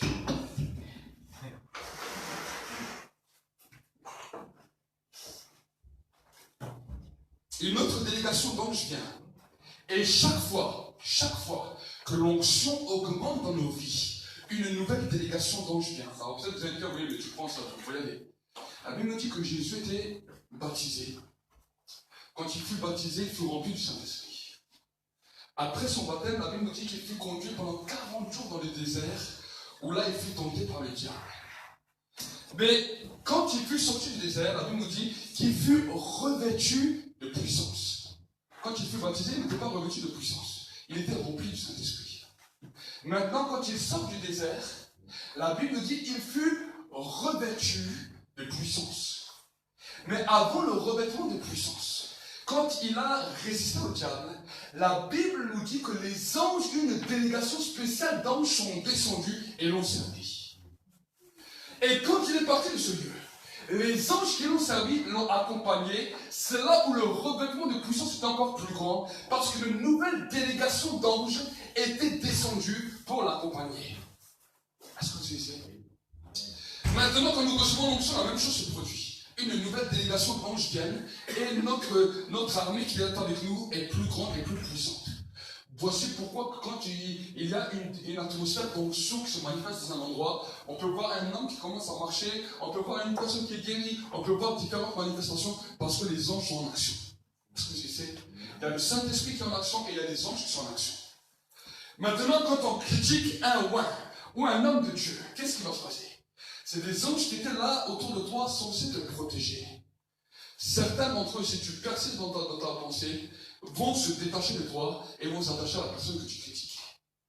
Voilà pourquoi, bien souvent, les personnes que nous critiquons le plus, quand on les revoit quelques jours plus tard, on a l'impression qu'ils sont plus forts que nous. Parce qu'une délégation d'anges qui était avec toi est partie avec lui. La même chose, si on te critique, sois heureux si on te critique beaucoup. Parce que les délégations d'anges vont venir avec toi et tu vas être renforcé. Amen, pasteur. Amen.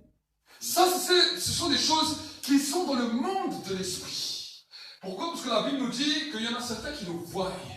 Les serviteurs du roi ont vu que celui qui avait beaucoup de dettes envers le roi a été libéré de sa dette et que d'autres avaient une petite dette envers lui et lui ne les a pas libérés. La Bible nous dit que les serviteurs du roi ont vu ce qui se passait, ils ont rapporté au roi et là maintenant il était condamné à un bourreau. C'est pas moi qui ai rapporté ce qui se passe, c'est Jésus. Amen. Les anges sont liés avec l'onction. Et si nous ne comprenons pas ces règles, c'est pour ça que je vous ai dit, ne critique pas une onction que tu ne comprends pas. Parce qu'autour de toi, il y a des anges qui, eux, peut-être ne font pas partie de cette délégation. Mais si toi, tu critiques cette onction, eux, ils vont partir et ils vont rejoindre cette délégation. Amen. Amen. Amen. Voilà pourquoi, quand tu es loin, l'onction non seulement nous qualifie, l'onction fait que des anges sont autour de nous, mais là, maintenant, nous allons grandir, et quand deux oins se rencontrent, l'onction aiguise l'autre onction. Souvent, je me rencontre des fois avec des autres oins, et là, maintenant, il y a quelque chose qui fait que eux m'aiguisent, et moi, je les aiguise. Et quand on est ensemble, quand on prie ensemble, l'armée de mes anges et l'armée de leurs anges fait quelque chose d'extraordinaire. Amen. Amen. Oui. Un en vaincra 1000, deux en vaincront 10 000. Amen. Amen. Oui. Alors imaginez, si toute une église est moite. C'est merveilleux. Si 120 personnes ont pu en une journée ramener 3000 âmes à cause de l'onction. C'est pas simplement parce que voilà, ils étaient là et parce qu'ils ont vécu. Non, non. L'onction était tellement forte. Le feu était tellement fort. Une délégation d'anges est venue tout autour d'eux, tellement fort que 3000 personnes sont venues. Est-ce que vous savez? Et la Bible nous dit que l'église de Jérusalem a grandi. Amen. Amen. Nous pouvons voir dans l'Ancien Testament des différentes sortes d'onctions. Il y avait les onctions royales comme David, comme Salomon. Il y avait des onctions de sagesse. Il y avait des onctions de libération comme Samson. Il y a eu tant d'hommes qui ont reçu l'onction. Tant d'hommes. Et j'aimerais te dire que j'aimerais que ce matin, qu'à partir d'aujourd'hui, tu puisses faire partie de ces hommes et de ces femmes qui sont loin. Amen. Qu'un jour on puisse dire, voilà, il y a un homme, il y a une femme que je connaissais, qui était toi, qui était loin. Amen. Amen, pasteur. Et quand l'onction vient et que le feu descend après, l'onction est avant le feu. Mais quand maintenant l'onction et le feu sont associés ensemble, rien ne pourra t'arrêter. Amen. Amen. L'onction et le feu, rien ne pourra t'arrêter. Voici pourquoi on doit revenir toujours sur cette base qu'il faut être un serviteur ou un disciple, comme l'a dit mon frère. Amen. Oui. Amen. Un serviteur. Et c'est pour ça que les gens à l'église, j'aime bien les appeler des serviteurs. Amen. Amen. Même là, il y a une chanson qui dit, bénissez le Seigneur, vous tous serviteurs du Seigneur, qui vous tenez dans la maison de l'Éternel durant les heures de la nuit. Amen. On nous parle des serviteurs. Et la Bible nous parle de serviteurs. Ce mot revient plusieurs fois. Même quand Jésus parlait des paraboles, il nous parlait de serviteurs. Amen. Amen. Nous ne cherchons pas simplement un titre ou que les gens nous voient. C'est joli quand les gens vous flattent et vous disent, ah, c'est bien. Ça arrive à tout le monde. Moi aussi, quand des fois, je prêchais devant 50, 100 personnes, les gens disaient, ah, amen, pasteur, c'est bien. C'est joli. Mais ce n'est pas ça qui doit nous qualifier, c'est l'onction. Amen. Ce n'est pas simplement les applaudissements des gens, c'est l'onction qui doit nous qualifier. Quand l'onction est là, tu ne regardes pas si ça plaît, si ça ne plaît pas. Il y a des moments, des messages de Dieu, ça n'a pas plu à tout le monde. Ça n'a pas plu aux gens. Les gens disent, ah non, je ne suis pas d'accord avec ton message. Dis que tu es d'accord, tu n'es pas d'accord, moi je dis ce que Dieu me dit. Amen. Amen. Amen. Bien sûr, c'est normal. Mais l'onction, c'est ce qui va faire la différence. Mon but, c'est de voir une église qui est moite. Un des hommes qui a réussi à faire cela dans l'Ancien Testament, c'est le prophète Samuel. J'aime cet homme, je me régale dans cet homme. Non seulement il a oint des rois, mais il a fait bien plus que cela. Vous savez, quand vous étudiez la vie du prophète Samuel, Samuel a été le premier qui a fait ce qu'on appelait des écoles de prophètes. Avant Samuel, il n'y avait pas d'école de prophètes. Mais Samuel, dans la ville, à Ramoth en Galade, là où il habitait, a créé ce qu'on appelait des écoles des prophètes, dans lesquelles il formait les gens à devenir des rois. Et la Bible nous dit que c'était tellement glorieux que quand la troupe de prophètes qui marchait avec Samuel commençait à prier, à louer, la gloire descendait au point que n'importe lequel qui venait dans cette gloire commençait à prophétiser. On peut voir que les soldats qui voulaient attaquer David, quand David se mettait avec cette troupe de prophètes, cette troupe de rois, la Bible nous dit que les soldats tombaient par terre et commençaient à prophétiser, ils devaient repartir en prophétisant. Quand même le roi est venu, le roi a commencé à prophétiser, il a dû repartir. Toute la cité où habitait Samuel était une cité prophétique. On appelait Ramoth en Galade à l'époque une cité prophétique parce qu'il avait réussi à faire que tout son village était un village de rois. Aucun homme au trône de la Bible n'a réussi à faire ça. C'est le seul. Il a réussi à que tout son village soit roi. Imaginez. Et aujourd'hui, nous voyons des églises dans lesquelles même pas la rue est ointe. Dans lesquelles, des fois, même pas tous les gens de l'église sont rois. C'est terrible. Comment un homme qui n'avait pas le Saint-Esprit continuellement a réussi à faire une armée de rois. Et aujourd'hui, il y a des rassemblements avec des milliers de personnes et on en ressort et il n'y a pas des milliers de rois qui ressortent. On est passé à côté de quelque chose. Est-ce que vous comprenez? Samuel a compris cela. Voici pourquoi il pouvait se mettre devant un homme. Il dit, toi, tu vas être un roi. Toi, je te vois, tu vas être un roi. Voici pourquoi cette parole, quelques années après, cette parole s'accomplissait. La Bible nous dit que chaque fois que Samuel tournait son manteau, l'onction les saisissait et leur cœur était changé dans un autre homme et ils commençaient à prophétiser. Ils étaient rois. Amen. Amen. Amen. Samuel est devenu mon modèle. Quand j'ai commencé à découvrir ça, j'ai vu que Samuel était mon modèle. Amen. Amen. Parce que Samuel a fait quelque chose de glorieux qui pouvait bouleverser nos vies.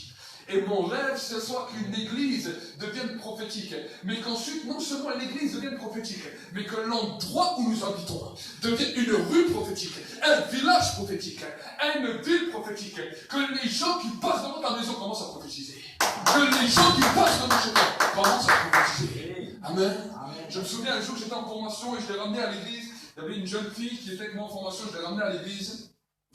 Et là, on était encore à Chiticagne, on est à peine rentré dans le hall, l'église était en haut. Il y avait un escalier pour monter, il y avait d'autres salles et tout, qui n'étaient pas à nous. À peine on est arrivé dans le hall de l'escalier, l'esprit est descendu sur elle. Elle me dit, je ne sais pas ce qui se passe, je ne sais pas ce qui m'arrive. On n'avait pas commencé le culte, on allait simplement vers le culte. L'esprit est descendu sur elle. Elle me dit, je ne sais pas ce qui m'arrive. Et là, la femme a commencé à prophétiser. Elle est rentrée en haut, elle dit, mais je ne sais pas ce qui m'arrive. Je ne sais pas, je dis des mots, je ne comprends même pas. Elle était touchée, transformée par le Saint-Esprit. Le Saint-Esprit m'a dit, tu vois, voici ce que je veux faire, mais à une grande échelle.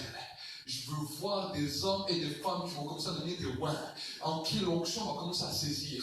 Il n'y a même pas besoin de dire simplement, je vais lui poser les mains. Non! C'est l'atmosphère de votre cœur qui va libérer l'onction. David était un homme qui était attaché à la maison de son père. Saül était un homme qui était attaché à la maison de son père. Tous les hommes qui étaient des serviteurs, les disciples qui les sauvaient, qui étaient là, n'ont pas dit, ouais, on ne reconnaît pas Pierre, ça, non, ils sont restés. Ils ont dit, nous, on est là, on reste là, on vient avec vous, on est avec vous de tout cœur. Et tous les jours, on va chercher la présence de Dieu. Ils ont cherché la présence de Dieu, tous sont devenus rois. Les sauvés qui étaient là étaient rois. Est-ce que vous comprenez? C'est ça qui a bouleversé même après l'apôtre Paul. Parce qu'il a ouvert après beaucoup d'églises, mais il n'a pas obtenu tous les mêmes résultats que ses passés à Jérusalem. Il avait une grande grâce, mais chaque fois qu'il partait de cet endroit, des fois il y avait des catastrophes, des fois c'était terrible, alors il devait les reprendre avec des lettres, mais il n'avait pas compris tout ce qui s'était passé à l'église primitive. Est-ce que vous comprenez? Donc, j'aimerais vraiment vous encourager que cette église ne devienne pas simplement une église comme cela, mais que cette église devienne une église de serviteurs et de servantes. Amen. Amen. Et qu'on puisse voir des rois sortir de ce lieu. Qu'on puisse voir des hommes et des femmes d'onction et de feu sortir de ce lieu. Qu'on dise pas simplement, ah, le pasteur il est roi, mais qu'on puisse dire l'église est roi. Qu'on puisse parler de l'église, et qu'on puisse dire l'église est roi. Chaque fois qu'on voit les hommes et les femmes de l'église, nous voyons les enfants de l'église. Amen. Amen. Amen. Oui. Amen. C'est bien quand les gens disent, ah, le papa de la maison a un bon sourire.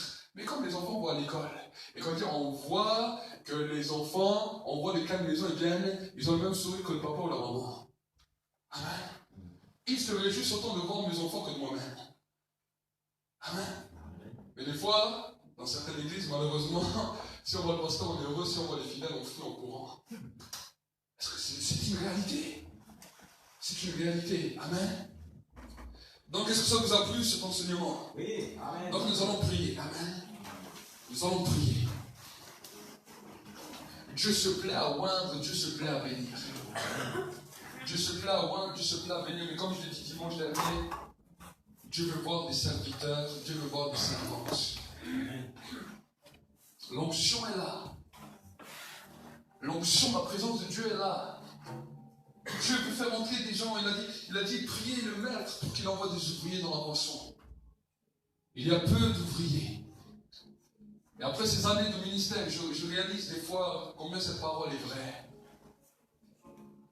Mais Dieu veut lever des ouvriers. Dieu veut lever des serviteurs.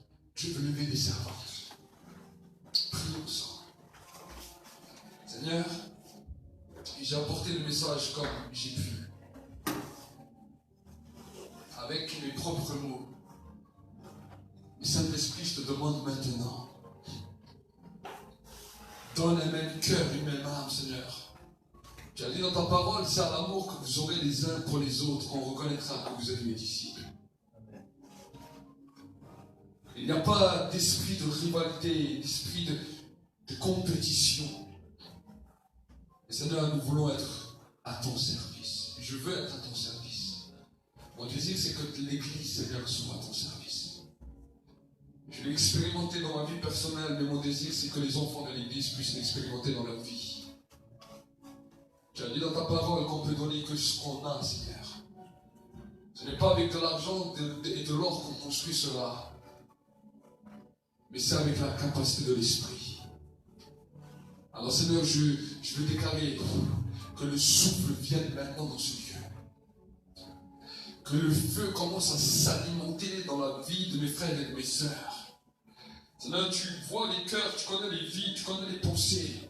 Que l'onction, Seigneur, qui est là, puisse être libérée pour les serviteurs et les servantes.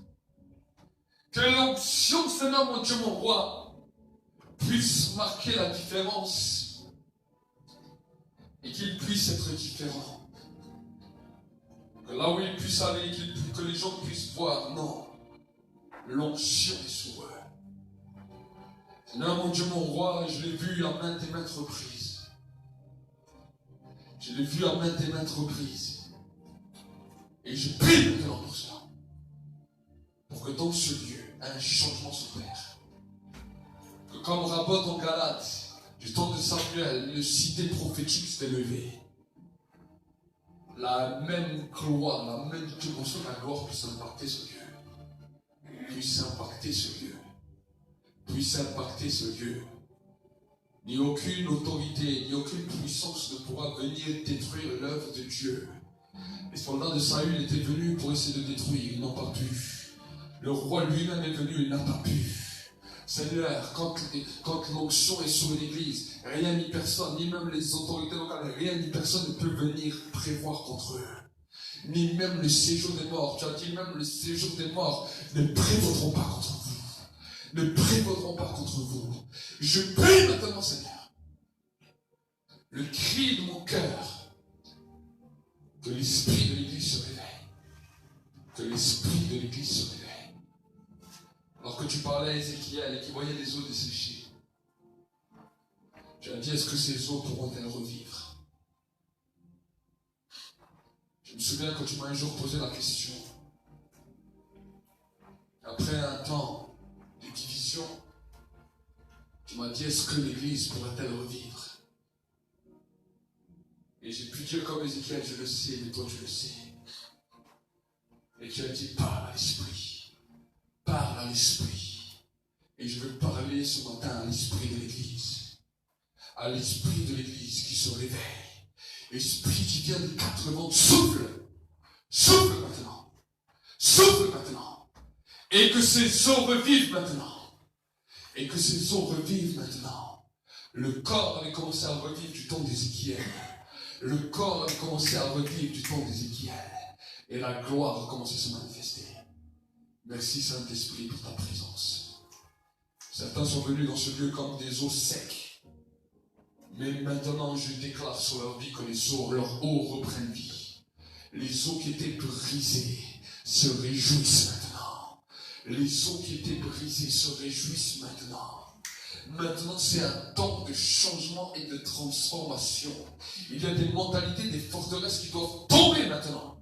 Qui doivent tomber maintenant. Pour que tu entres dans une nouvelle saison. Je vais proclamer pour ta vie que c'est le temps d'une nouvelle saison.